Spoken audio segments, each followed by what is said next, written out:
The city of Gdansk is not as well known as other European cities, or even other cities in Poland, but it is still a beautiful place, especially during tourist season, and it has some very unique historical sites that you can't find anywhere else in the world. And there aren't many good travel videos on Gdansk, so today we're going to look at the coastal gem of Poland, not only with basic travel tips, but also a plethora of sights to see, especially if you're interested in history.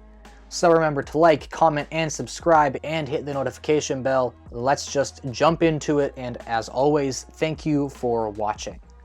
So first things first, let's get the basics to traveling here out of the way. This video has chapters, so if you just want to skip to the history part, you can do that. Gdansk is in Poland, and as such, it comes with a currency and language specific to the country. The language is Polish, but you shouldn't have any problem finding English speakers, especially at the touristy sites and among the younger population. Poland uses the zloty currency and not the euro, so just remember that you'll have to convert your money if you're traveling to other EU nations as well. As of this video, the zloty is usually around 4-to-1 or 5-to-1 with the dollar or euro, and as a result, the country is very affordable to visit. For getting around, you'll probably fly into the Lech Walesa International Airport. You can find a taxi, but if you're not too loaded down with luggage, the city has a decent transport system that goes to and from the airport and all around the city. As of spring 2023, I recommend downloading the Jak to Jadę app on your phone. It works with whatever Apple Wallet or equivalent you have on your phone, and it allows you to buy tickets and passes for the 3 modes of transport in the city: buses, trams, and the SKM line. If you get a pass, keep in mind that it only applies to buses and trams, and you still have to buy a separate ticket for trains. Also, it shows you the REG train lines as an option, but you can't buy tickets for those on the app. For trains that go outside of the city and the REG lines, I recommend Koleo. While most of the attractions are in the center of the city, there are a few notable outliers which you will want transport to get to. If you're looking for a good location to stay and be in walking distance of most of the town, try to be close to the main town. Gdansk has the remnants of 4 main historical time periods: the Middle Ages, the Renaissance, World War II, and the fall of communism. If you go to the main town, the first of these is hard to miss. Surrounding the main historical center is a series of medieval towers and walls that were built around 600 years ago. Let's rewind the clock a little bit to the beginning of the 1300s. For the early Middle Ages, Gdansk had been home to the Pomeranians, a pagan people that were eventually conquered by Poland in the 1100s, but Poland fractured into many pieces not long after, and for about a century Gdansk effectively operated as a powerful city-state on the coast, benefiting from trade and amber mining. But things got complicated, and by 1308, Gdansk was being fought over by multiple factions until the Teutonic Knights, a Germanic religious military crusading order, conquered the city and wider region for themselves, killing many of the city's inhabitants and razing buildings in the process. As such, little remains of Gdansk from before this time, but the Teutonic Knights financed the rebuilding and refortification of the city, starting in 1343, when the oldest standing structure, the corner tower, was built. I have a video dedicated to all these defenses, but suffice to say that if you're into medieval architecture, there are plenty of notable stops for you, including the Jacek Tower, the Crane Gate, and the impressive Prison Tower, all built between the mid-13 and 1400s. Another impressive structure, the Great Mill, can also be found nearby as well. The triangular structure, along with its smaller counterpart, sit along one of the medieval canals in the city, and through the Middle Ages, this was the largest grain mill in Europe. The other notable series of buildings from the Middle Ages are the plethora of churches.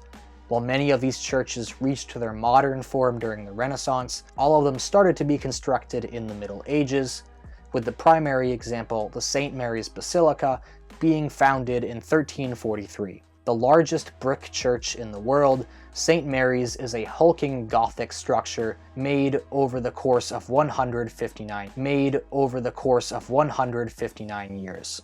It is hard to take in all at once since it's surrounded by other buildings, and one can be forgiven for thinking that it's actually multiple separate churches. Entrance to the church, like all churches in Gdansk, is free, and masses are held on Sundays. While the inside is admittedly sparse, like any other large church, there is still a beauty to be found along the walls, where old statuary and artwork are displayed in museum-like fashion. For a fee of 15 zloty, about $3 and change, you can even go up the tower and see the city from above, as well as the space between the vaulted ceilings and the roof. Within and around the old city center, about a dozen other churches stand, almost all made in the Middle Ages. Notable examples include St. John's, St. Catherine's, and the Basilica of St. Nicholas, the only church to not have been destroyed during World War II. As such, its internal beauty has been preserved far better than the others. Further southwest of the city, in the Oliva district, is the Oliva Cathedral, also founded by the Knights, and sporting a dual spire design. Nearby is also an amazing pierogi spot called Mandu, my one food recommendation of the day. Far and away the most impressive example of the Middle Ages is actually a castle a short train ride away. Malbork Castle is the largest castle in the world, and it too was built by the Teutonic Knights in the 13th century. While heavily damaged by the Soviets in World War II, the castle is incredibly impressive, and with the provided audio guide you get with your ticket, you can learn a significant amount about the castle's structure and history. When in season, you can also have access to some museums inside the castle, including a massive armory that any weapons nerd can spend at least an hour in alone. The heart of the city, however, is dominated by the Renaissance. In Gdansk, the main street is called the Długi Targ, or Long Market, a long, open venue, capped on both ends by beautiful gates made in the 1500s. If you're looking for your obligatory travel selfie, look no further than the Fontana Neptuna, a 1600s bronze statue fountain in the heart of the market. The statue portrays the Roman god Neptune, god of the seas, and was symbolic for the city on account of having strong seafaring history. In the 1980s, a leaf was added to cover up his private parts. Boo. But right next to the Neptune is a spire that doesn't disappoint, and that is the Town Hall of Gdansk. Now retired, this Gothic and Renaissance style building served as the seat of power for the city through the Middle Ages, with its spire being erected after the fall of the Teutonic Knights in 1454. You can go inside of the Town Hall and go up the spire during the springtime, as well as experience the museum inside. The Town Hall houses the primary branch of the Museum of Gdansk, a set of museums spread throughout the city that have smaller exhibits. In the Town Hall, there is a temporary exhibition hall, and the main museum tours the old rooms of the building with beautiful artwork and decoration. Right next door is a similarly important building, the Arthur's Court. Named for King Arthur, the court was created in the 1300s and later rebuilt in the 1400s after a fire. It hosted the elites of the city and served as a place for them to socialize and negotiate business, as well as host balls and other entertainment. Rich decoration, largely original pieces, make the inside worthy of royalty, and the largest ceramic stove in Europe is also here. Weird flex for sure, but it actually looks kinda cool. Another part of the Gdansk museum system, the Upagen House, is from a later period in the 1700s, and if none of these seem that riveting to you, on Mondays the whole museum complex is free, along with the Amber Museum in the Great Mill. If you ever get tired of the Renaissance and early modern free museums, to the south, another 17th century historical feature awaits to relieve you. Along the bank of the Motłava River are the remnants of bastions that protected the city in the early modern period, with the likes of the Swedes, Russians, and Napoleon having to deal with them. While these defenses used to surround the whole city, today they are mostly present along the south of Gdansk, where they are now part of a waterfront park, perfect for taking a stroll away from the bustle of the city center, and you can even get a view of the old town skyline from the taller bastion remnants. Other remnants of these bastions exist around the city, including the St. Elizabeth Bastion, which I actually failed to mention in my other video. Again, go check that out if you're interested in this history. A walk on the waterfront shows you a hybrid of Renaissance architecture and medieval defenses, and this is also one of the most aesthetic parts of the city. Gdansk has been heavily influenced by World War II, and the first actions of the war actually took place around here. On the train ride to Malbork, you will pass the city of Tczew, where it is believed that the first bombs of the war dropped at 4:34 a.m. on September 1st, 1939. Admittedly, there is not much to see here since the sites aren't commemorated, except for a plaque that just generally thanks the soldiers of World War II. But within Gdansk itself is the site of the first combat of World War II. After taking a 20-minute bus ride, you can arrive at the former military depot of Westerplatte, where about 200 Polish soldiers and civilians fought off thousands of Germans and a battleship for a week, serving as Poland's Thermopylae and handing the Germans their first setback of the war. Access to the peninsula is free, along with a guided tour with signs and even an interactive free web page, allowing you to trace the battle and see the sites of the start of the war. You can walk into buildings and trenches used by the Poles and learn more about the war through their various exhibits. As of my visit in 2023, a bigger museum is being developed, which will be open in the future. While here, you can also visit the memorial graves of the defenders, as well as a large pillar erected to honor them in the 1960s. For more information on the war, I recommend visiting Gdansk's Museum of the Second World War, which, despite NPR calling it a propagandistic place, is actually quite moving and focuses heavily on the politics and civilian life during the war, in addition to exhibits of battles and weaponry that is obligatory in any war museum. Housed in a modern-looking building and not a 10-minute walk from the Długa, the museum is also free on Tuesdays. Right across the park from here is the Museum of the Gdansk Post Office. And no, this is not about the history of a post office, but rather about the Battle of the Post Office, which took place in the opening hours of World War II, where Polish post workers held out for hours against German and Danzig forces. This museum is rather small, but it too is a part of the Gdansk museum system and is free to access on Mondays. And if you're wondering why Gdansk was hit first, I have a video on this coming soon, but long story short, the city was actually an independent free city after World War I and was independent from Germany and Poland, even if the latter had some facilities there.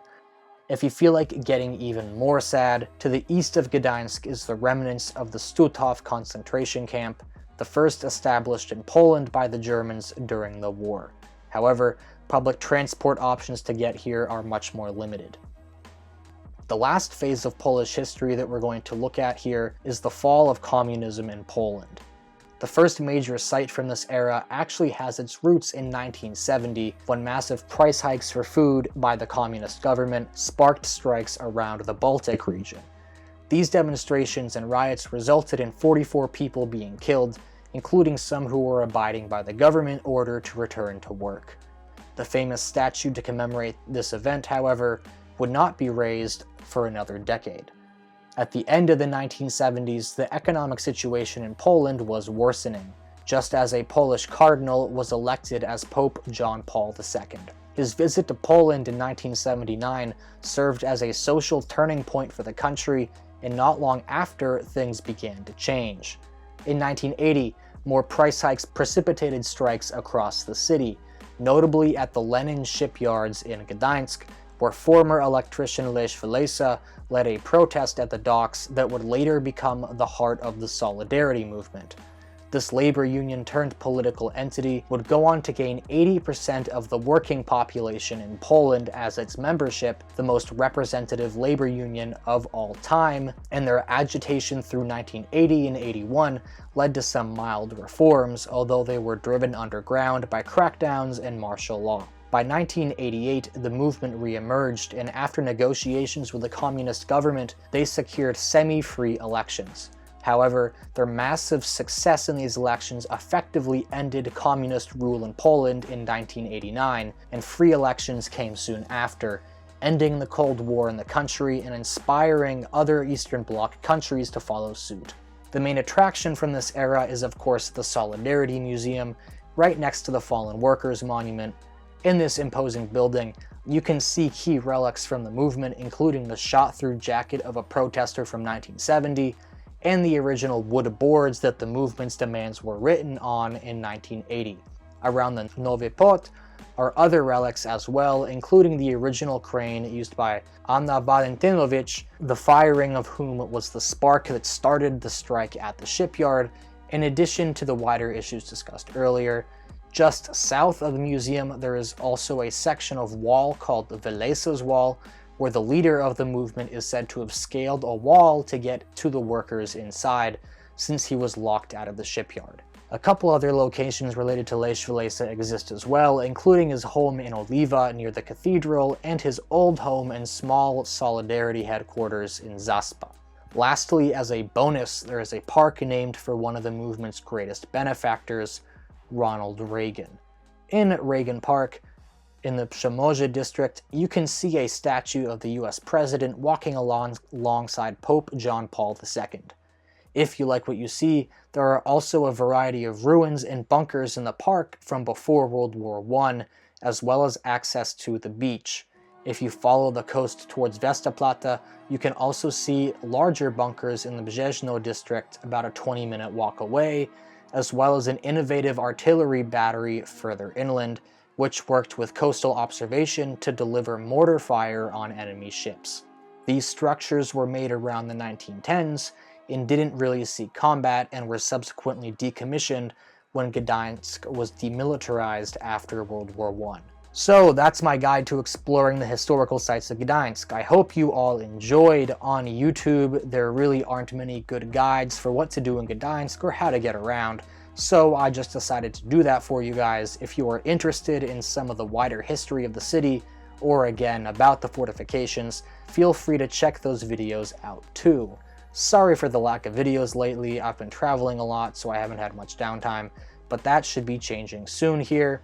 Thank you all for watching, and remember to hit the like button as well as subscribe, and I will see you in the next one. Goodbye.